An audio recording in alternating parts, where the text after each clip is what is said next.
আল্লাহ পাক রব্বুল আলামিন কয় বান্দা, দুনিয়াতে যাওয়ার পরে দুনিয়ার হায়াতের মধ্যে আমি তোমাদের জন্য একটা প্রাইভেট কোচিংয়ের ব্যবস্থা রাখছি, প্রাইভেট প্র্যাকটিসের ব্যবস্থা রাখছি। এই প্রাইভেট কোচিং এটার মধ্যে যদি তুমি অংশগ্রহণ করো, তাহলে প্রথম দিনের প্রথম ক্লাসের পড়াটা তুমি আর ভুলবে না। তুমি আর তোমার জীবনের সামনে একটা বার্ষিক পরীক্ষা আছে, একটা ফাইনাল এক্সামিনেশন আছে। ওই বার্ষিক পরীক্ষাতে যদি প্রশ্ন আসে তাহলে তুমি উত্তর দিয়া বিজয়ী হইতে পারবে। আর যদি প্রাইভেট প্র্যাকটিসে যদি অংশগ্রহণ না করো, তাহলে পরীক্ষায় প্রশ্নের উত্তর দিতে পারবে না, পাশ করবে না। কয় এটা কি প্রাইভেট প্র্যাকটিস? 5 ওয়াক্ত নামাজ, 5 ওয়াক্ত। আল্লাহ পাক রব্বুল আলামিন কয় বান্দা, 5 ওয়াক্ত নামাজ তোমার জন্য প্রাইভেট প্র্যাকটিস কেমনে? আল্লাহ কয় বান্দা, নামাজের মধ্যে 3টা অবস্থান, তোমার 3টা অবস্থান। একটা অবস্থান হলো সর্বোচ্চ, আরেকটা অবস্থান হলো সর্বনিম্ন, আরেকটা অবস্থান হলো মিডিয়াম। সর্বোচ্চ অবস্থান এটা হলো হালতে কিয়াম, আর সর্বনিম্ন অবস্থান হলো হালতে সিজদা। মিডিয়াম অবস্থা হলো হালতে রুকু, হালতে রুকু। আল্লাহ পাক রব্বুল আলামিন বলেন, সর্বোচ্চ অবস্থান যেটা, এটার মধ্যে তুমি প্রথম দিনের প্রথম ক্লাসের পড়াটাকে একটু স্মরণ করো। বলো আলহামদুলিল্লাহি। কয় না? সবাই বলবেন তো, এটা তো সহজ কথা। সবাই বলেন আলহামদুলিল্লাহি খালিকিল আলামিন ইলাহিল আলামিন। না, আল্লাহ কয় বেশি পণ্ডিতি করিও না, যেটা পড়াই দিছি সেটা পড়ো, আরেকটা ভুলতে যাইও না। বলো আলহামদুলিল্লাহি রাব্বিল আলামিন। কেন? তুমি স্বীকারোক্তি দিছিলে রবের, এখন আবার স্মরণ করো, তাজা করো, রিনিউ করো রব। কি রিনিউ করো? রব। আলহামদুলিল্লাহি। আল্লাহ পাক রব্বুল আলামিন কয় বান্দা, এবার মিডিয়াম পজিশনে যাও, সেইখানে যাইয়া প্রথম দিনের প্রথম ইকরারটাকে আবার স্মরণ করো, সুবহানা রব্বি আল আজিম। কেন? যখন দাঁড়ানো অবস্থায় রব্বিল আলামিন হইল, তাহলে রুকু অবস্থায় ইলাহিল আজিম হোক না? ইলাহিল আজিম হোক। আল্লাহ কয় না, বেশি ছাপাবাজি করিও না, হে আর কিছুর দরকার নাই, এখানেও তুমি রব কও, রব সুবহানা রব্বিয়াল আজিম। আল্লাহ কয় বান্দা, এবার সর্বনিম্ন অবস্থায় যাও। সর্বনিম্ন অবস্থা কোনটা? কোনটা? সবাই বলেন। নামাজের মুখ্য অংশ হইল এই সিজদা। নামাজের মুখ্য অংশ হইল কি? বলে না সালাতু মেরাজুল মুমিনিন, নামাজ ইমানদারের জন্য মেরাজ। কেউ কেউ হাদিস কয়, আসলে হাদিস না, এটা মাকুলাই মাশহুরা। আসসালাতু মেরাজুল মুমিনিন হাদিস যদি নাও হয়, কিন্তু নামাজ যে ইমানদারের জন্য মেরাজ, এই কথাটা ঠিক, এই কথাটা ঠিক। এখন ইমানদারের জন্য নামাজ মেরাজ কেমনে? মেরাজ হইছে কেন? মেরাজের মধ্যে রাসূল আকরাম সাল্লাল্লাহু আলাইহি ওয়াসাল্লামের সাথে আল্লাহ পাকের সাথে দিদার হইছে না হয় নাই? মা কয় না হইছে না হয় নাই? বদিদাঁচে কে আজদিদন বিরুবুদ, বদিদাঁচে কে আজদিদন বিরুবুদ, মফুর সাজমাজে কৈফিয়ত কে চুবুদ, শনি দাগা কালামে নয়ব আওয়াজ, মানি দর মারি, মানি দর মানি রাজে বারাজ। এটা আরেক কথা। এখন যাইলে শুনতে আল্লাহ পাকের সাথে রাসূল আকরাম সাল্লাল্লাহু আলাইহি ওয়াসাল্লাম দিদার হইছে। তো মেরাজের থেকে আসি, যখন রাসূলুল্লাহ সাল্লাল্লাহু আলাইহি ওয়াসাল্লাম সাহাবীদের কাছে মেরাজের ঘটনা বর্ণনা করতেছেন, সাহাবী একটা কয় যে ইয়া রাসূলুল্লাহ, আপনি তো মেরাজ শরীফ গেছেন, আল্লাহর সাথে আপনার দিদার হইছে, আমরা তো আর মেরাজেও যাইতে পারবো না, বুঝি আল্লাহর সাথে আমাদের দিদারও? আল্লাহর হাবিব জনাব রাসূলুল্লাহ সাল্লাল্লাহু আলাইহি ওয়াসাল্লাম কয়, উম্মত, আমি তো একবার মেরাজে গেছি, একবার মাওলার সাথে দিদার হইছে, আর মেরাজের থেকে আসার সময় আমি তোমাদের জন্য এমন একটা নিয়ামত নিয়ে এসেছি, যেই নিয়ামতের মাধ্যমে দৈনন্দিন 5 বার তোমরা আল্লাহর সাথে দিদার করতে পারবে। দুনিয়াতে যত মানুষ আছে সব একদিন মরবে, যুগশ্রেষ্ঠ আলেম হযরত মাওলানা নুরুল আফসার আজহারি সাহেব দামাত বারাকাতুহুম হাটাজারি মাদ্রাসার মুহাদ্দিস। আমি ঘরে বসে বসি অন্যদের সাথে যত কথাই বলি, কিন্তু আমার কান খাড়া আছে বয়ানের দিকে। কে কি বয়ান করতেছে, কি পড়তেছে, আমি সব শুনি। হাটাজারি মাদ্রাসার মুহাদ্দিস সাহেব দামাত বারাকাতুহুম অত্যন্ত জরুরি কোরআন হাদিসের উপর আলোচনা করছেন। ওনার এই কথাগুলা মনে রাখলে, মুখস্থ রাখলে একজন মানুষের ফাতেহা হবে, আমল করা যাবে ইনশাআল্লাহ। বিশেষ করে মৃত্যুর উপরে উনি যে আলোচনা করছেন, তাকওয়ার উপর, মুত্তাকি কেমনে হয় মানুষ, বড় জরুরি গুরুত্বপূর্ণ আলোচনা করছেন।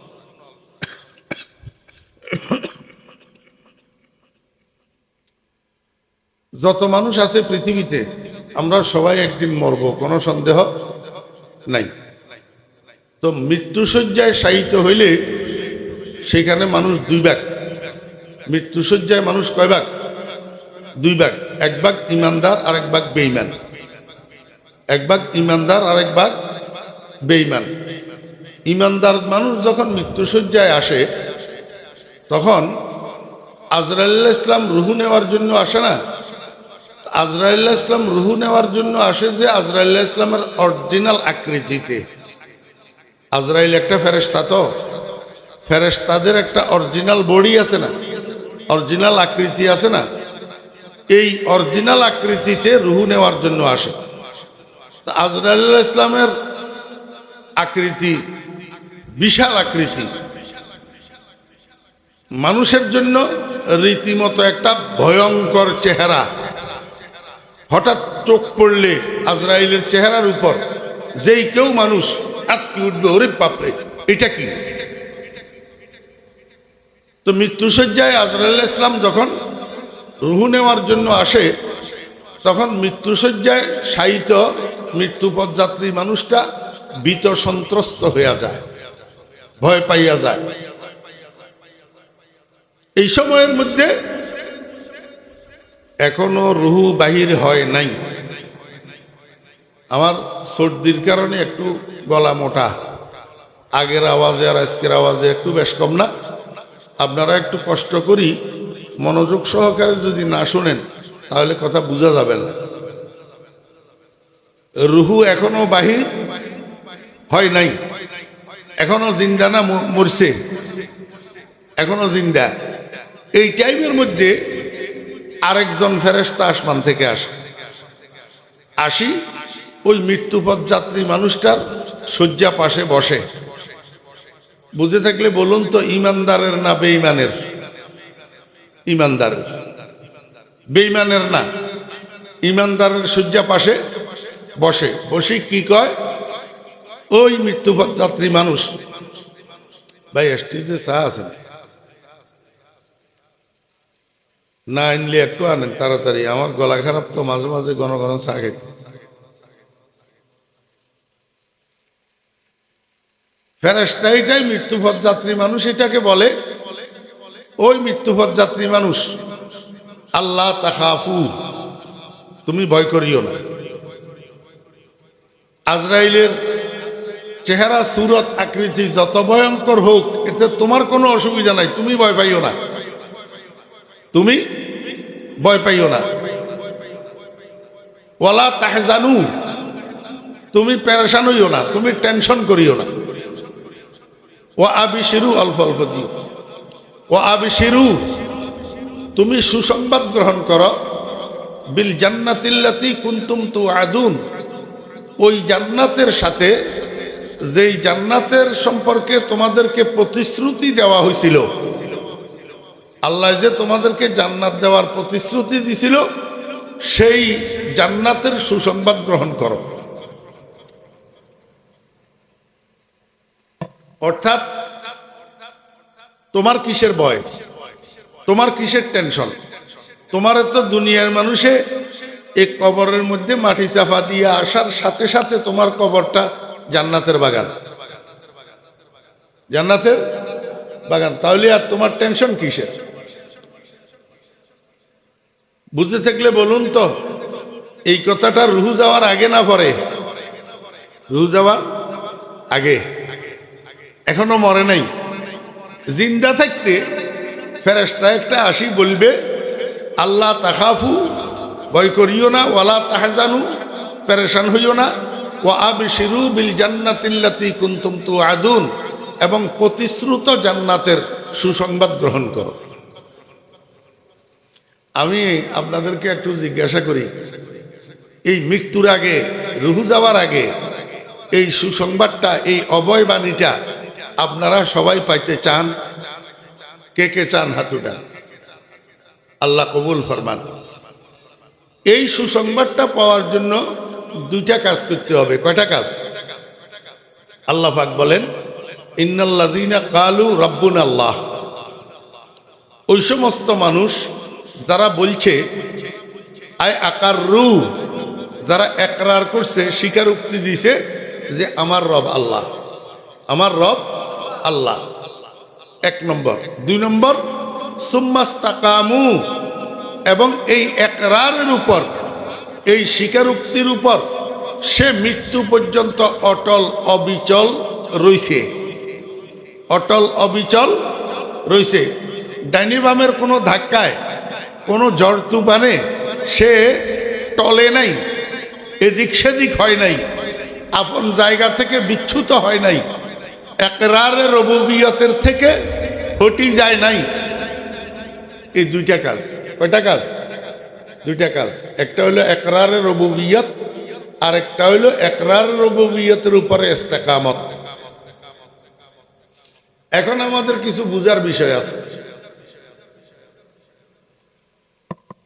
এক নম্বর বুঝার বিষয় হলো,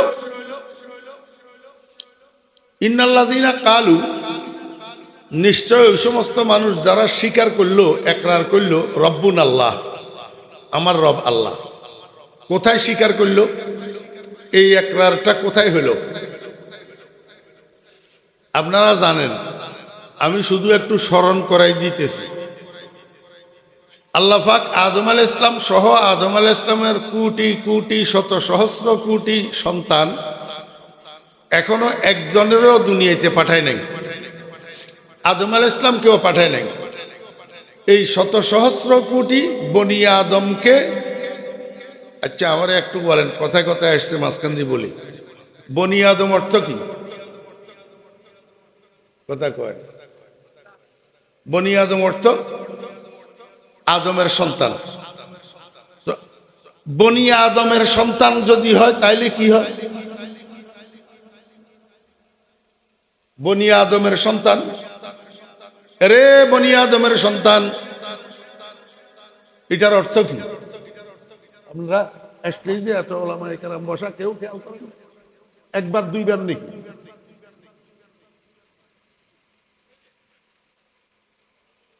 তা কিয়ামত অর্থ কি? তা কিয়ামত, ওলামায়ে তালেবে ইলমেরা বলো না, তা কিয়ামত, কিয়ামত পর্যন্ত।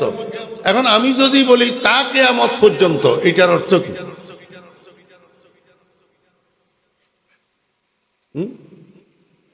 ওই আমরা দেশে প্রবাদ বাক্য একটা আছে, হাবির মার জির বিয়ে, হাবির মার জির বিয়ে। তা হাবির মার জি কে? আমার কথা কয় না। হাবির মার জি এটা কে? হাবিয়ারি। তো তুই দূরে ঘুরে গনে তরকার কি ডাইরেক্ট হাবির বিয়া করলে না? কি পাগলা জমানা দাসী পড়ছি, বনি আদমের সন্তান বলে।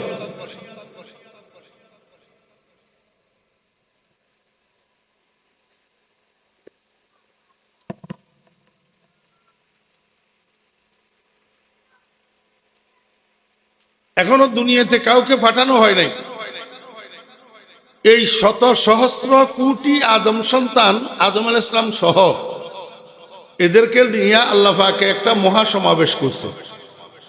কোথায়? আলমে আরওয়াহতে, আলমে আরওয়াহতে, রূহ জগতে। বুঝে থাকলে বলুন, এই মহাসমাবেশের মধ্যে আদম আলাইহিস সালাম আছে না নাই? জি। শীস আলাইহিস সালাম আসেনি? নূহ আলাইহিস সালাম আসেনি? ইব্রাহিম আলাইহিস সালাম আসেনি, নমরুদ আসেনি, মুসা আলাইহিস সালাম আসেনি, ফেরাউন আসেনি, মুহাম্মদুর রাসূলুল্লাহ সাল্লাল্লাহু আলাইহি ওয়াসাল্লাম আসেনি, আবু জাহেল আছে না নাই? বর্তমান খানায় কাবার ইমাম আব্দুর রহমান সুদাইস আসিল নি? কথা কয় না, আসিল নি? ডোনাল্ড ট্রাম্প আসিল নি? মোদি আসিল নি? একবারে সবাই আছে, সবাই ছিল। এই মহাসমাবেশের মধ্যে আল্লাহ পাক সবাইকে উদ্দেশ্য করে একটা প্রশ্ন করলো, আলাস্তু বে রব্বিকুম, আলাস্তু বে রব্বিকুম। আল্লাহ পাক জিজ্ঞাসা করলো না আলাস্তু বে ইলাহিকুম, অথচ দরকার ছিল আলাস্তু বে ইলাহিকুম জিজ্ঞাসা করার। কেন? আমরা একরারে উলুহিয়ত করলাম, ঈমান আনলাম, লা ইলাহা ইল্লাল্লাহ, লা রব্বা ইল্লাল্লাহ কইছিনি? কি কইছি? লা ইলাহা ইল্লাল্লাহ। তাহলে আমরা ঈমান আনলাম, একরারে উলুহিয়ত দিই। তাহলে আল্লাহ পাক জিজ্ঞেস করার দরকার ছিল আলাস্তু বে ইলাহিকুম, আলাস্তু বে খালিকিকুম, আলাস্তু বে মাবুদিকুম। এটা জিজ্ঞেস করে না, জিজ্ঞেস করলো আলাস্তু বে রব্বিকুম। 99টা নামের মধ্যে আল্লাহ পাকের মোট নাম কয়টা? 100টা। ইন্না লিল্লাহি মিয়াতা ইসমিন। আল্লাহ পাকের মোট নাম কয়টা? 100টা। এর মধ্যে 99টা সিফতি নাম, একটা হলো জাতি নাম, ওয়াহুয়াল ইসমুল আজম। 99টা সিফতি নামের মধ্যে অন্য কোনো একটা নামের উপর, অন্য কোনো একটা সিফতের উপর আল্লাহ পাক বনি আদমের থেকে একরার আদায় করলেন না, শুধু সিফতের রুবুবিয়তের উপরে একরার আদায় করলেন। জিজ্ঞাসা করলেন আলাস্তু বে রব্বিকুম, আলাস্তু বে রব্বিকুম। এইটা কেন? এই কথা আজকে বলা যাবে না, সময়ও হবে না, আর আমার গলাও ঠিক নেই। তা আল্লাহ পাক জিজ্ঞেস করলেন আলাস্তু বে রব্বিকুম, আমি কি তোমাদের রব নই? রব বুঝেননি? জি, রব মানি কি? রব মানি আল্লাহ নো, রব মানি প্রতিপালক, যিনি পালে, যিনি পালে, যিনি লালন পালন করে, উনাকে আরবিতে রব বলে। উনাকে আরবিতে কি বলে? রব বলে। তা আল্লাহ পাক জিজ্ঞেস করতেছেন আলাস্তু বে রব্বিকুম, আমি কি তোমাদের রব নই? একবারে ওই রুহ জগতের মহাসমাবেশে যত মানুষ ছিল, হ্যাঁ, সবাই একসাথে উত্তর দিছে কালু আই আকাররু। সবাই একসাথে একরার করছে বালা, জি হ্যাঁ, আয় আল্লাহ আপনি আমাদের রব, আপনি আমাদের রব। হাদা হুয়াল একরার। প্রথম দিনের প্রথম ক্লাস, হ্যাঁ, একরার কিসের? আল্লাহ পাক আমাদের রব, আল্লাহ পাক আমাদের। বুঝে থাকলে একটু বলেন তো, সেদিন এই একরারটা, এই স্বীকারোক্তিটা সেদিন ডোনাল্ড ট্রাম্পে দে নাই, মোদিয়ে দে নাই, আবু জাহেলে দে নাই, আবুল আহাবে দে নাই, সবাই দিছে, সবাই। আপনারাও দিছেন, আমরাও দিছি। এই একরারে রুবুবিয়ত আল্লাহ পাক আদায় করলেন কেন? বনি আদমের থেকে। বনি আদমকে এই কথা বোঝানোর জন্য, ও বনি আদম, তোমরা যখন দুনিয়াতে যাইবা তখন কোরআনের মাধ্যমে, রসুলের মাধ্যমে, ওলামায়ে কেরামের মাধ্যমে তোমরা জানতে পারবা তোমরা যে এখান থেকে এই স্বীকারোক্তিটা দিয়ে গেছো। অতএব কারণে তোমরা দুনিয়ার যে জীবনটা 60-70 বছরের হায়াত, এটার মধ্যে যত কাজ করবা ওই স্বীকারোক্তি এটাকে স্মরণ করবা যে আমি আল্লাহ যে আমার রব, এটা স্বীকার করিয়ে এসছি। অতএব রবের চাহিদার বাহিরে একটা কদমও দেওয়া যাবে না। কথা বুঝছেন না? বুঝছেন না? রবের চাহিদার বাহিরে একটা কদমও দেওয়া যাবে না। এই যে একরারটা তোমরা এখান থেকে করি গেলা, এটা তোমরা ভুলি যাওনি কোন। এই জন্য আমি প্রতিনিয়ত তোমাদের জন্য প্রাইভেট প্র্যাকটিসের ব্যবস্থা রাখছি। ছাত্ররা ক্লাসের মধ্যে শিক্ষকের কাছে যেটা পড়ে এটা আবার ভুলি যায় কিনা, পরীক্ষায় যদি প্রশ্ন আসে উত্তর দিতে পারে কি না পারে, এই জন্য আব্বাই কি করে, ঘরের মধ্যে আবার প্রাইভেট শিক্ষক রাখি ছেলে এটারে প্রাইভেট পড়ায়। ওই স্কুলে যে স্যাররা কোচিং করায় সেখানে আবার টাকা দিয়া সেই কোচিংয়ে অংশগ্রহণ করায়, যাতে ক্লাসের পড়াগুলা মনে রাখতে পারে, পরীক্ষায় অংশগ্রহণ করি পাশ করতে পারে। এই জন্য প্রাইভেট পড়ানোর ব্যবস্থা করে। ঠিক না ঠিক বলে? আল্লাহ পাক রব্বুল আলামিন কয়, বান্দা দুনিয়াতে যাওয়ার পরে দুনিয়ার হায়াতের মধ্যে আমি তোমাদের জন্য একটা প্রাইভেট কোচিংয়ের ব্যবস্থা রাখছি, প্রাইভেট প্র্যাকটিসের ব্যবস্থা রাখছি। এই প্রাইভেট কোচিং এটার মধ্যে যদি তুমি অংশগ্রহণ করো তাহলে প্রথম দিনের প্রথম ক্লাসের পড়াটা তুমি আর ভুলবে না। তুমি আর তোমার জীবনের সামনে একটা বার্ষিক পরীক্ষা আছে, একটা ফাইনাল এক্সামিনেশন আছে। ওই বার্ষিক পরীক্ষাতে যদি প্রশ্ন আসে তাহলে তুমি উত্তর দিয়া বিজয়ী হইতে পারবা। আর যদি প্রাইভেট প্র্যাকটিসে যদি অংশগ্রহণ না করো তাহলে পরীক্ষায় প্রশ্নের উত্তর দিতে পারবা না, পাশ করবা না। কয় এটা কি প্রাইভেট প্র্যাকটিস? 5 ওয়াক্ত নামাজ, 5 ওয়াক্ত। আল্লাহ পাক রব্বুল আলামিন কয়, বান্দা 5 ওয়াক্ত নামাজ তোমার জন্য প্রাইভেট প্র্যাকটিস কেমনে? আল্লাহ কয়, বান্দা নামাজের মধ্যে 3টা অবস্থান, তোমার 3টা অবস্থান। একটা অবস্থান হলো সর্বোচ্চ, আরেকটা অবস্থান হলো সর্বনিম্ন, আরেকটা অবস্থান হলো মিডিয়াম। সর্বোচ্চ অবস্থান এটা হলো হালতে কিয়াম, আর সর্বনিম্ন অবস্থান হলো হালতে সিজদা, মিডিয়াম অবস্থা হলো হালতে রুকু। হালতে রুকু। আল্লাহ পাক রব্বুল আলামিন বলেন, সর্বোচ্চ অবস্থান যেটা, এটার মধ্যে তুমি প্রথম দিনের প্রথম ক্লাসের পড়াটাকে একটু স্মরণ করো, বলো আলহামদুলিল্লাহি। কয় না? সবাই বলবেন তো, এটা তো সহজ কথা। সবাই বলেন আলহামদুলিল্লাহি খালিকিল আলামিন ইলাহিল আলামিন। না, আল্লাহ কয় বেশি পণ্ডিতি করিও না, যেটা পড়াই দিছি সেটা পড়ো, আরেকটা ভুলতে যাইও না। বলো আলহামদুলিল্লাহি রাব্বিল আলামিন। কেন? তুমি স্বীকারোক্তি দিছিলা রবের, এখন আবার স্মরণ করো, তাজা করো, রিনিউ করো রব। কি রিনিউ করো? রব। আলহামদুলিল্লাহি। আল্লাহ পাক রব্বুল আলামিন কয়, বান্দা এইবার মিডিয়াম পজিশনে যাও, সেইখানে যাইয়া প্রথম দিনের প্রথম ইকরারটাকে আবার স্মরণ করো, সুবহানা রব্বি আল আজিম। কেন? যখন দাঁড়ানো অবস্থায় রব্বিল আলামিন হইল, তাহলে রুকু অবস্থায় ইলাহিল আজিম হোক না? ইলাহিল আজিম হোক। আল্লাহ কয় না, বেশি ছাপাবাজি করিও না, হে আর কিছুর দরকার নাই, এখানেও তুমি রব কো রব, সুবহানা রব্বিয়াল আজিম। আল্লাহ কয়, বান্দা এবার সর্বনিম্ন অবস্থায় যাও। সর্বনিম্ন অবস্থা কোনটা? কোনটা? সবাই বলেন। নামাজের মুখ্য অংশ হইল এই সিজদা। নামাজের মুখ্য অংশ হইল কি? বলে না সালাতু মেরাজুল মুমিনিন, নামাজ ইমানদারের জন্য মেরাজ। কেউ কেউ হাদিস কয়, আসলে হাদিস না, এটা মাকুলাই মাশহুরা। আসসালাতু মেরাজুল মুমিনিন হাদিস যদি নাও হয়, কিন্তু নামাজ যে ইমানদারের জন্য মেরাজ, এই কথাটা ঠিক। এই কথাটা ঠিক। এখন ইমানদারের জন্য নামাজ মেরাজ কেমনে? মেরাজ হইছে কেন? মেরাজের মধ্যে রাসূল আকরাম সাল্লাল্লাহু আলাইহি ওয়াসাল্লামের সাথে আল্লাহ পাকের সাথে দিদার হইছে না হয় নাই? মা কয় না হইছে না হয় নাই?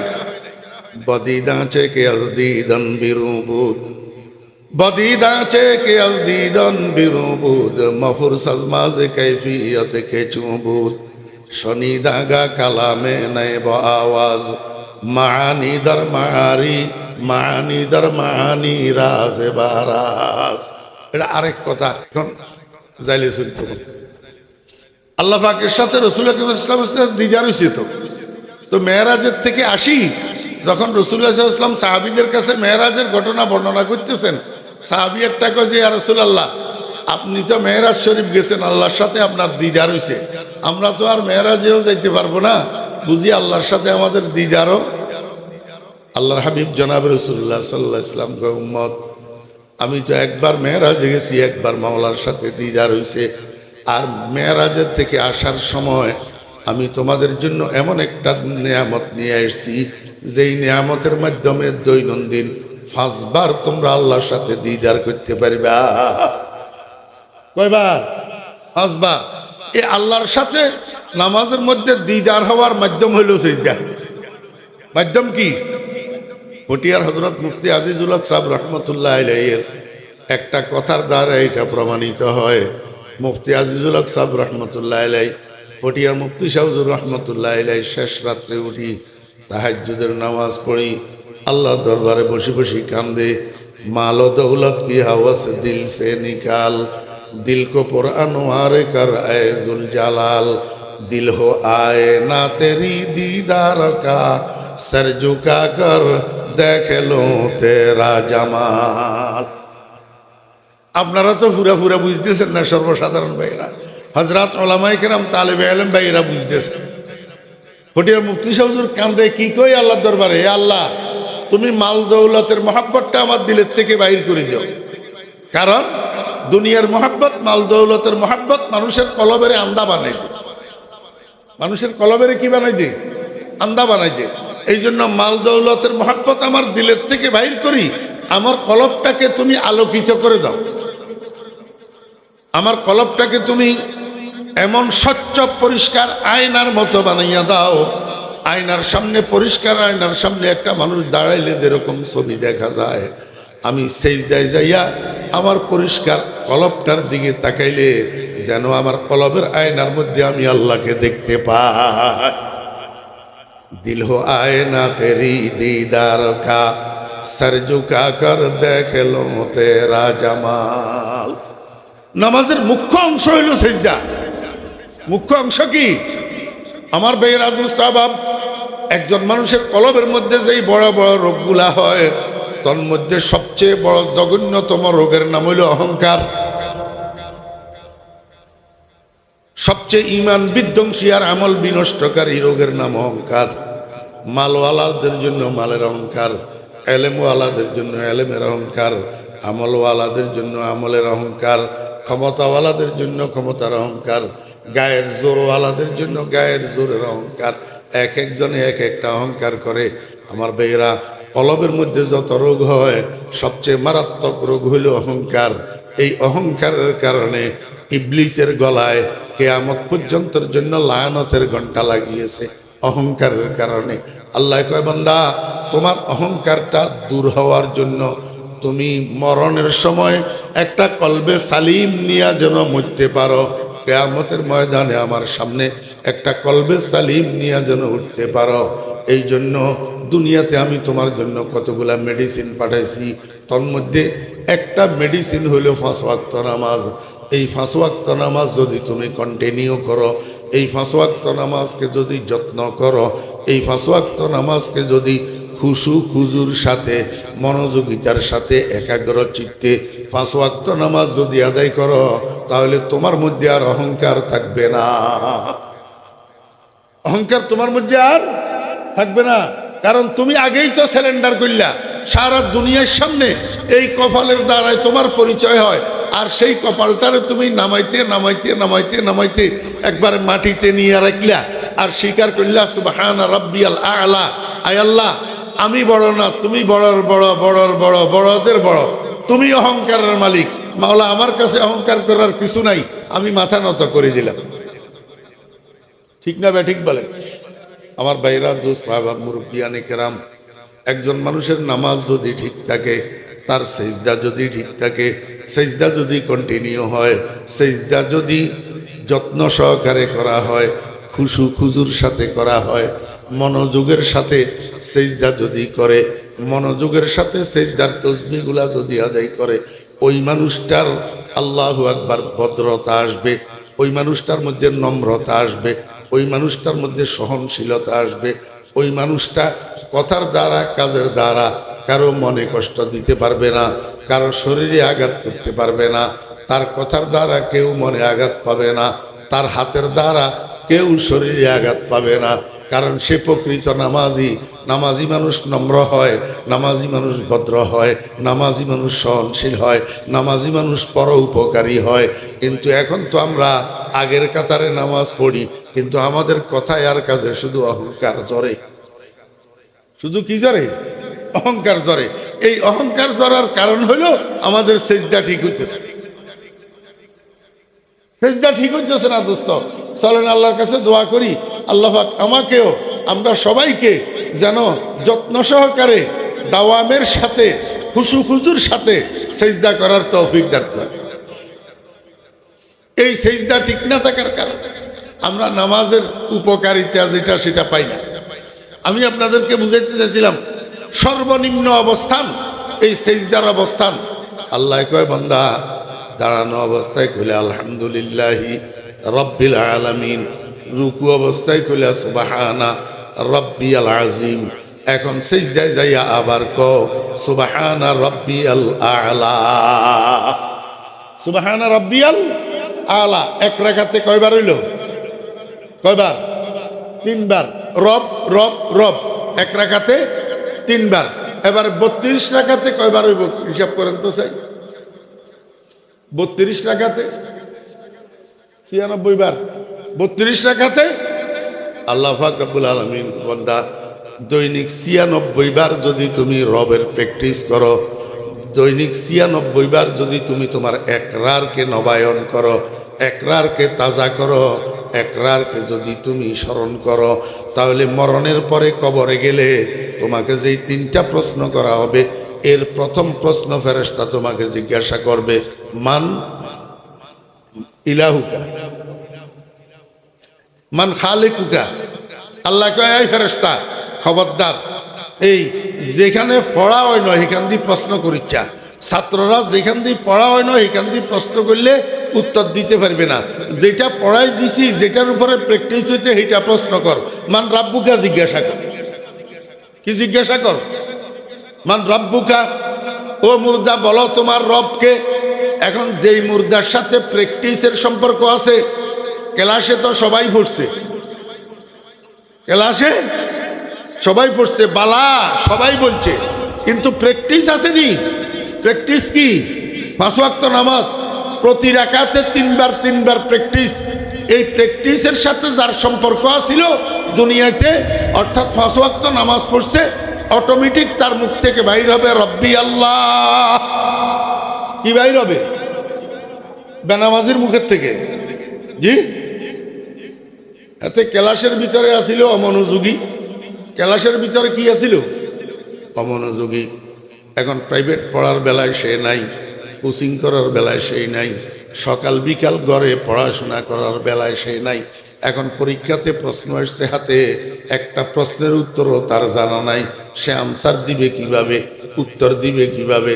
আল্লাহ কয় বেনামাজির গোষ্ঠী, তোরা কবরে উত্তর দিবি কিভাবে? এবার কথা বুঝছেন না বুঝেন? আল্লাহ পাক রব্বুল আলামিন কয় ইন্নাল্লাযীনা ক্বালু রাব্বুনাল্লাহ, ওই সমস্ত মানুষ যারা স্বীকারোক্তি দিছে আমার রব আল্লাহ, আমার রব, সুম্মাস্তাকামু, অতঃপর এই স্বীকারোক্তির উপরে অটল থেকেছে, অবিচল থেকেছে। কেমনে অটল থাকলো? কেমনে অটল থাকলো? নামাজের মাধ্যমে। আমি বলতেছি না, কাল নবী সাল্লাল্লাহু আলাইহি ওয়াসাল্লাম ইস্তাকিমু, মিশকাতের ভিতরে আছে হাদিস। রাসূল আকরাম সাল্লাল্লাহু আলাইহি ওয়াসাল্লাম বলেন ইস্তাকিমু, হে ঈমানদারগণ তোমরা মুস্তাকিম থাকো, তোমরা অটল থাকো, অবিচল থাকো। রাসূল আকরাম সাল্লাল্লাহু আলাইহি ওয়াসাল্লাম রাহমাতুল লিল আলামিন আবার নিজেই বলতেছে ওয়ালান তুহসু, ওয়ালান তুহসু আই ওয়ালান তাস্তাতিউ, তোমরা অবিচল থাকতে পারবে না। পরিপূর্ণভাবে দ্বীনের উপরে, ইসলামের উপরে অটল থাকার সামর্থ্য শক্তি তোমাদের নাই, তোমাদের নাই। ওয়ালান তুহসু, আজীব এক শব্দ, আল এহসা মাজদার, আল এহসাউ, এই মাজদার এটার এক এক জায়গায় এক এক অর্থ হয়। এখানে ওয়ালান তুহসু শব্দের অর্থ হলো ওয়ালান তাস্তাতিউ। হে আমার উম্মতেরা, ফিতনার যুগ, আখেরি জামানা, তোমরা দুর্বল শরীর, দুর্বল ঈমান, তোমরা দিনের উপরে অটল থাকা পরিপূর্ণভাবে তোমাদের পক্ষে সম্ভব হবে না। তবে আমি তোমাদেরকে একটা মাধ্যম দেখাইয়া দিই, ওয়ালামু আন্না খায়রা আমালিকুম আসসালাহ। তোমরা দৈনন্দিন জীবনে যত আমল করিবা, যত ইবাদত করিবা, এর মধ্যে সর্বশ্রেষ্ঠ ইবাদত, সর্বশ্রেষ্ঠ আমল হইল 5 ওয়াক্ত নামাজ। এই নামাজের মাধ্যমে তোমরা দিনের উপরে অটল এবং অবিচল থাকতে পারিবা। কিসের মাধ্যমে? নামাজের মাধ্যমে। শারহিনে হাদিস, হাদিসের ব্যাখ্যাকারীগণ লিখতেছেন, নামাজের মাধ্যমে একজন মানুষ দিনের উপরে কেমনে অবিচল থাকে, কেমনে অটল থাকে। আমার ভাইয়েরা, দোস্ত আবাব, 1 নম্বর কথা হলো নামাজ জামিউল ইবাদাত। নামাজ জামিউল ইবাদাত। নামাজের মধ্যে আল্লাহু আকবার, রোজা আছে, নামাজের মধ্যে হজ আছে, নামাজের মধ্যে যাকাত আছে, নামাজের মধ্যে কোরআন তেলাওয়াত আছে, নামাজের মধ্যে জিকির আছে, নামাজের মধ্যে তাকবীর আছে, নামাজের মধ্যে তাহমিদ আছে, নামাজের মধ্যে তাকবীর আছে, নামাজের মধ্যে দরুদ আছে, নামাজের মধ্যে রাসূল আকরাম সাল্লাল্লাহু আলাইহি ওয়াসাল্লামের উপরে সালাম আছে। নামাজ জামিউল ইবাদাত। অতএব নামাজ যদি তোমার কাছে থাকে, সবকিছু তোমার কাছে আছে।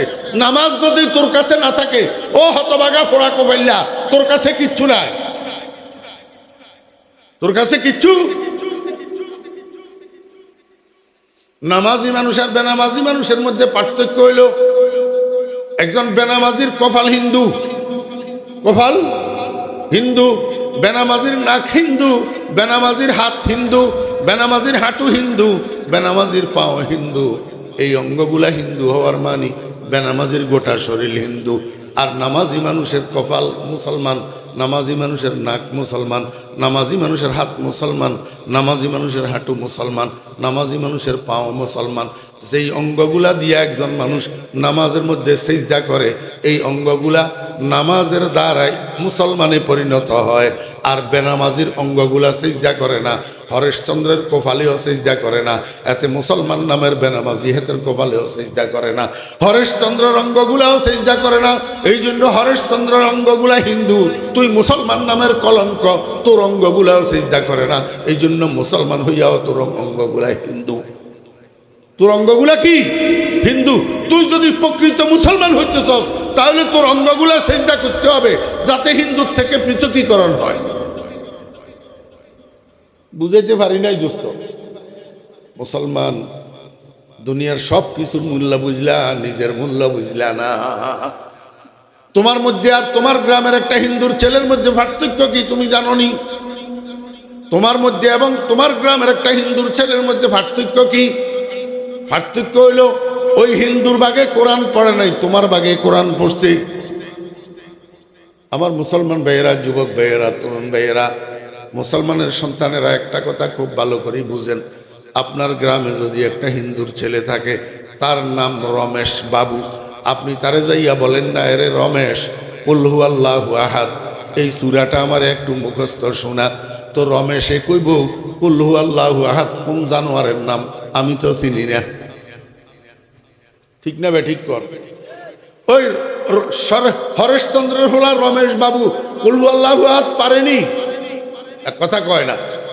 আর তোমরা এখানে মুসলমানের বাচ্চা যতগুলো আছো, অশিক্ষিত, শিক্ষিত, মাদ্রাসায় পড়ুয়া, স্কুলে পড়ুয়া, কলেজে পড়ুয়া, রাজনীতি করো, যে ব্যবসা বাণিজ্য করো, যে রিক্সা চালাও, যে গাড়ির হেল্পারি করো, গ্যারেজে কাজ করো, চার দোকানে মেসিয়ারি করো, কিন্তু তুমি মুসলমান কুল হুয়াল্লাহু আহাদ জানো না, আলহামদুলিল্লাহি রাব্বিল আলামিন জানো না। এমন মুসলমানের বাচ্চা কে আছো? কথা কয়। একজন মুসলমানের ছেলে আসো, সূরা ইখলাস মুখস্থ পারো না, আসো কেউ? তুমি যেই লেভেলের, যেই প্রেক্ষাপটের, যেই লাইনের, যেই ডিভিশনের হও না কেন, মুসলমানের বাচ্চা কুল হুয়াল্লাহু আহাদ আল্লাহুস সামাদ লাম ইয়ালিদ ওয়া লাম ইউলাদ ওয়া লাম ইয়াকুল লাহু কুফুয়ান আহাদ, এটা মুসলমানের বাচ্চাই জানে, কিন্তু হরেশচন্দ্রের বাচ্চা জানে না। ঠিক না বে ঠিক কয় না? কারণ কি জাননি? কারণ কি? আসমানের লটারি হয়েছে, লটারি আল্লাহ ফেরেশতাদেরকে দিয়া লটারি টানাইছে। এই শত সহস্র কোটি মানুষের মধ্যে কার ভাগে কোরআন যাবে, কার ভাগে কোরআন যাবে না, ওই লটারির মধ্যে তুমি খুশনসিব, তোমার নামটা এসছে কোরআনওয়ালাদের ভাগে, তোমার নামটা ফুটছে কোরআনের বাগে, এই জন্য তুমি আলহামদুলিল্লাহ রাব্বিল আলামিন ওয়ালা বাপের ঘরে জন্ম নিছ। আর ওই হতবাগা হরেশচন্দ্র তার কপালে কোরআন শরীফ নাই, এই জন্য লটারিতে কোরআনের বাগে তার নাম ওঠে নাই, এই জন্য সে জন্ম নিছে কুল হু আল্লাহু আহাদ জানে না, এমন এক বাপের পৌরসে। आसमा बारे अमानत न तवा नस्तो कशीद, आसमा बारे अमानत न तवा नस्तो कशीद, कुराए फाल बना में मन दीवाना जदन, कुराए फाल बना में मन दीवाना जदन। ও মুসলমানের সন্তান, একবারও চিন্তা করছো নি তুমি আলহামদুলিল্লাহ রব্বিল আলামিন জানো, ওই হরিশ্চন্দ্রের ফলা আলহামদুলিল্লাহ রব্বিল আলামিন জানে না, তাহলে তোমার বাগে কোরআন পড়ছে, তার বাগে কোরআন পড়ে নাই। ওরে কোরআনওয়ালার দাম কত আর কোরআন নাইওয়ালার দাম কত, কিয়ামতের মাঠে গেলে বুঝবি। মুসলমানের সন্তানেরা, আজকে কোরআনওয়ালা হইয়া কোরআনের মূল্য বুঝোস না, কোরআনওয়ালাদের মূল্য বুঝোস না, কোরআনের প্রতিষ্ঠানের মূল্য বুঝোস না। তোদের কাছে আলেমের দাম নাই, তোদের কাছে হাফেজের দাম নাই, তোদের কাছে মাদ্রাসার দাম নাই, তোদের কাছে ইংরেজির দাম, তোদের কাছে কলেজের দাম, স্কুলের দাম, তোদের কাছে আল্লাহু আকবার সুট টাইওয়ালাদের দাম, কোরআনওয়ালাদের দাম নাই তোদের কাছে। তোরা দুনিয়ার সব কিছুর মূল্য বুঝলি, কোরআনের মূল্য বুঝলি না। কোরআনকে বাগে পাইয়া কোরআনের মর্যাদা দিতে শিখলি না।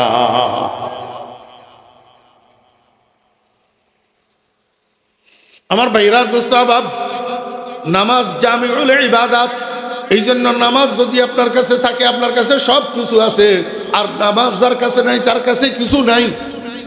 এই জন্য একটা মানুষ যদি নামাজ ধরে রাখে, দ্বীনের উপরে মুস্তাকিম থাকা, দ্বীনের উপরে অটল অবিচল থাকা তার জন্য সহজ। আল্লাহর হাবিব জনাব রাসূলুল্লাহ সাল্লাল্লাহু আলাইহি ওয়াসাল্লাম এই জন্য বলেন, ওয়ালামু আন্না খায়রা আমালিকুম আস-সালাত। 1 নম্বর। 2 নম্বর, শারহিনে হাদিস, হাদিসের ব্যাখ্যাকারীগণ লিখেন, আল্লাহ পাক কোরআন শরীফের মধ্যে বলছেন, ইন্নাস সালাতা তানহা আনিল ফাহশাই ওয়াল মুনকার, নিশ্চয় নামাজ অশ্লীল কাজের থেকে, অশ্লীল কথার থেকে, নিষিদ্ধ কাজের থেকে, নিষিদ্ধ কথার থেকে একজন নামাজিকে ফিরাইয়া রাখে। নামাজি ব্যক্তিকে গুনার কাজের থেকে ফিরাইয়া রাখে, চুরির থেকে, ডাকাতি থেকে, সুদের থেকে, ঘুষের থেকে, জেনা ব্যভিচারের থেকে, মিথ্যা কথা বলার থেকে নামাজি ব্যক্তিকে ফিরাইয়া রাখে। এখন তো আমরা নামাজও পড়ি, মিথ্যা কথাও বলি, নামাজও পড়ি অন্যের জমিনের মূলা, অন্যের জমিনের বেগুন, অন্যের জমিনের কাঁচামরিচ চুরি করে নিয়ে আসি, এদিকে নামাজও পড়ি গ্রামের মধ্যে সুদের উপরে টাকাও লাগাই, নামাজও পড়ি টেকরা চোখে, বাঁকা চোখে বেগানা নারীর চেহারার দিকেও তাকায়। নামাজে আমারে ফিরে না। আমার ভাইয়েরা দোস্ত আহবাব, আমার নামাজ ঠিক হইতেছে না, নামাজের মধ্যে খুশু নাই, নামাজের মধ্যে খুজুর নাই, নামাজের মধ্যে একাগ্রতা নাই, নামাজের মধ্যে মনোযোগ নাই। ও ভাইয়েরা দোস্ত আহবাব, এই কারণে নামাজে আমারে অশ্লীলতার থেকে এবং নিষিদ্ধ কাজের থেকে ফিরায় না। আল্লাহ কয়, বান্দা এই নামাজটা তুই যদি যত্ন সহকারে, মনোযোগ সহকারে পড়স, তাহলে অন্য যত নিষিদ্ধ গুনার কাজ আছে সব কিছুর থেকে নামাজে তোরে ফিরাইয়া রাখবে, যার দরুন পুরা দিনের উপরে অটল থাকা তোর জন্য সহজ হইয়া যাবে। আল্লাহ পাক রব্বুল আলামিন কয়, ইন্নাল্লাযীনা ক্বালু রাব্বুনাল্লাহু সুম্মা ইসতাকামু, নিশ্চয় ওই সমস্ত মানুষ যারা বলে আমার রব আল্লাহ এবং মৃত্যু পর্যন্ত এই একরারের উপর অটল অবিচল থাকে, অর্থাৎ রবের কথা মতো জীবন চালায়, রবের কথার বাইরে একটা কদমও দেয় না। আল্লাহ বলেন, মৃত্যুর সময় এই মানুষটার শয্যা পাশে একটা ফেরেশতা নাজেল হবে, আর এই ফেরেশতায় তাকে অভয় বাণী শোনাবে, আল্লাহ তাখাফু ওয়ালা তাহজানু, ও মৃত্যুপথ যাত্রী তুমি ভয় করিও না, তুমি টেনশন ভোগ করিও না, ওয়া আবশিরু বিল জান্নাতিল্লাতী কুনতুম তুআদুন, এবং যেই বেহেশতের তোমাদেরকে প্রতিশ্রুতি দেওয়া হয়েছে সেই বেহেশতের সুসংবাদ গ্রহণ করো। দুনিয়াতে থাকতে এখনো রুহু বাইর হয় নাই, তার আগেই বেহেশতের সুসংবাদ লইয়া দুনিয়ার থেকে বিদায় হবে। কেমন খুশনসিব! আল্লাহ পাক আমাদের সবাইকে, এই ছোট্ট একটু কথা কইলাম, আমি এমনি অসুস্থ, আরো দেরিও তো হয়ে গেছে, 12টা বাজিও গেছে, বুঝলেন? এই জন্য আর কথা লম্বা করলাম না। আল্লাহ পাক আমাদের সবাইকে আজকের এই মাহফিল থেকে এই একটা ডোজ ফাতেহ নিয়ে যাওয়ার তৌফিক দান করেন। কি ডোজ ভাই, ও যুবক ভাইয়েরা, কি ডোজ? এতদিন পর্যন্ত না বুঝি 5 ওয়াক্ত নামাজ কন্টিনিউ পড়ি নেই। আজকে যখন বুঝে আসছে, তা আমরা আল্লাহর রহমতে আজকে তওবা করি, কান্দরি আল্লাহর দরবারে তওবা করি, এখান থেকে উঠি, আয় আল্লাহ বাকি জীবন মৃত্যু পর্যন্ত আর 5 ওয়াক্ত নামাজ ছাড়বো না। আয় আল্লাহ আমাদের তওবা কবুল করেন। কে কে তৈয়ার আছেন একটু হাত তোলেন। এটা কি কিসের হাত তুললেন? বুঝি উঠাইছেন? তওবার হাত। আগামীকাল ফজর থেকে মৃত্যু পর্যন্ত আর 5 ওয়াক্ত নামাজ ছাড়বো না ইনশাআল্লাহ। ওয়া আখিরু দাওয়ানা আনিল হামদুলিল্লাহি রাব্বিল আলামিন ওয়া সাল্লাল্লাহু তাআলা আলা খাইরি খালকিহি মুহাম্মাদিন ওয়া আলিহি ওয়া সাহবিহি আজমাইন। দুরূদ শরীফ পড়েন। আল্লাহুম্মা সাল্লি আলা। আর কোন প্রোগ্রাম আছে?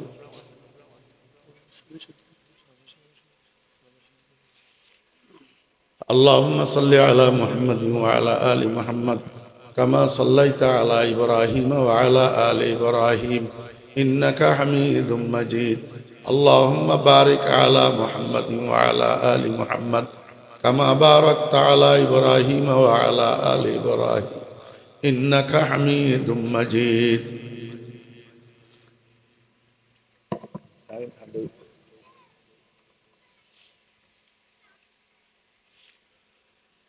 الحمد لله رب العالمين والصلاة والسلام على أشرف الأنبياء والمرسلين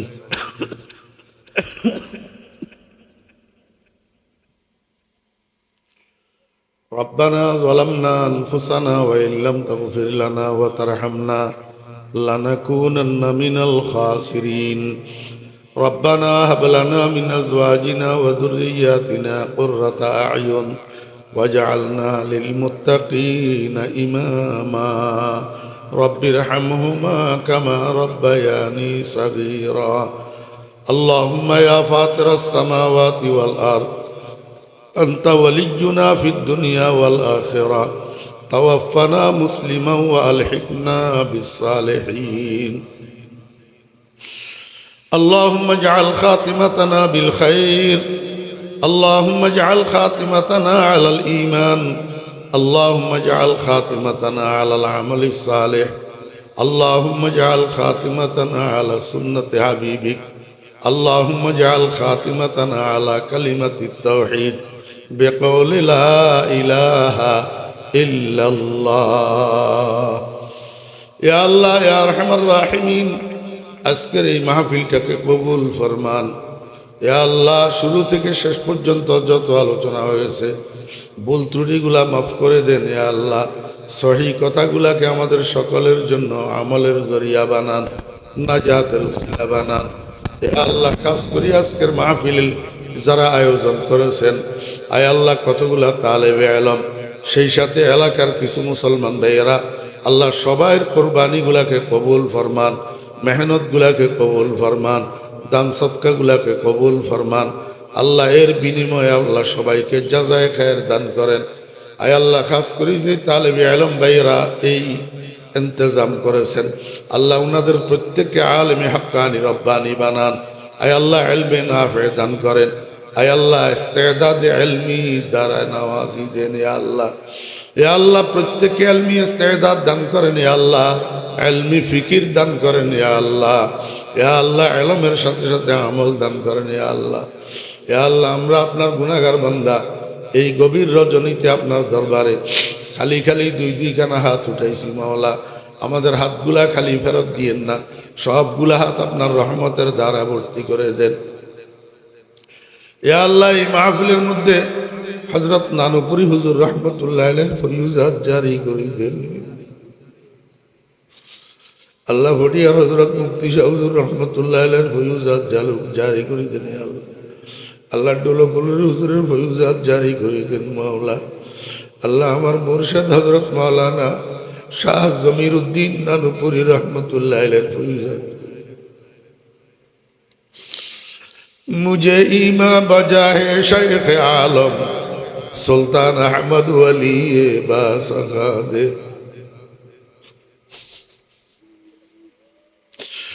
मुझे अरफा बजाए मुर्शदे मन जमीरुद्दीन इमाम आरफा दे बहके मुक्तदाया अजीजुल हक इमाम पेशवाया खुदा बंदा बहके जुमला पीरा मोरा हमदर तरीके शाबे मीरा। ইয়া আল্লাহ আপনার ওলিদেরকে স্বাগত দান করেছিলেন মাওলা, আমাদেরকে একটা একটা ফোঁটা হইলেও আপনার মহব্বতের দৌলত আল্লাহ, আপনার ইশক ও মারফতের দৌলত দেন। ইয়া আল্লাহ, আল্লাহ আমাদের প্রত্যেকের দিলের মধ্যে আপনার তাকওয়া দান করেন। ইয়া আল্লাহ, আল্লাহুম্মা আতি নাফসি তাকওয়াহা। আয় আল্লাহ, নফস শয়তানের দোকায় গুনাহ করছি মাওলা, তওবা করতেছি, মাফ চাইতেছি। ইয়া আল্লাহ, নাস্তাগফিরুকা ওয়া নাতুবু ইলাইকা ইয়া রাব্বানা ফাগফির লানা যুনুবানা ইয়া রাব ফাগফির লানা খাতায়ানা ইয়া রাব ফাগফির লানা সাগাইরানা ওয়া কাবাইরানা ইয়া